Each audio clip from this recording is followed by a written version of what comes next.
अगर तुम्हें रिवेंज लेना हो तो धुरंधर जैसा लो और अगर সিকুয়েল भी বানানো हो তো भी ধুরন্ধর জেসাই বানাও। Hello friends, welcome back to our channel. আশা করি তোমরা সকলেই ভালো আছো।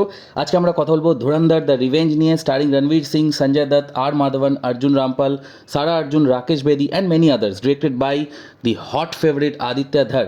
তো কেমন লাগলো সিনেমাটা সে নিয়ে কথা বলবো। স্টোরি নিয়ে কিছু বলার নেই, তোমরা সকলেই পার্ট 1 দেখেছো, পুরো পৃথিবী দেখেছে পার্ট 1।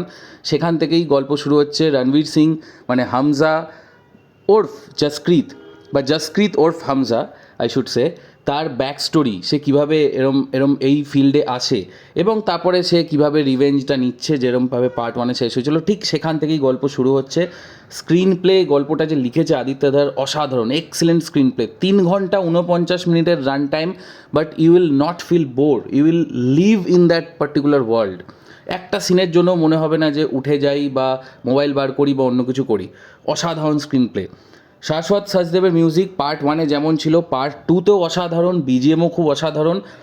পুরনো গান অনেক ইউজ করা হয়েছে পার্ট 1 মতো, কিন্তু পার্ট 1 মতো গানগুলো অতটা এখনও অবধি জনপ্রিয়তা পায়নি। আশা করছি আস্তে আস্তে পেয়ে যাবে, but part 1 music was on to the next level. Nevertheless এটাও কিন্তু খুব ভালো মিউজিক আর বিজিএম হয়েছে।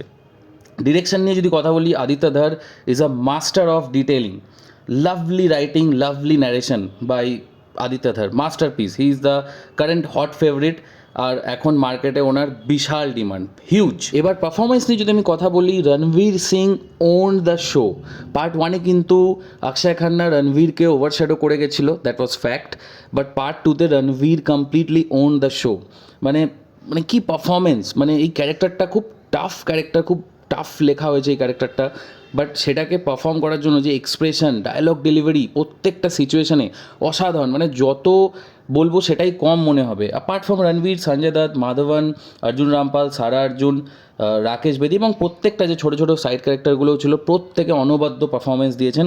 বক্স অফিস নিয়ে যদি আমি কথা বলি, এই সিনেমাটা কিন্তু ইন্ডিয়াতে ডেফিনেটলি 1000 crore নেট কামাবে অ্যাটলিস্ট, আর ওয়ার্ল্ড ওয়াইড কিন্তু 2000 কোটি গ্রস এটা ডেফিনেটলি কামাতে চলেছে এবং দাঙ্গালের রেকর্ড ব্রেক করবে। We are going with 4 out of 5 star, must watch.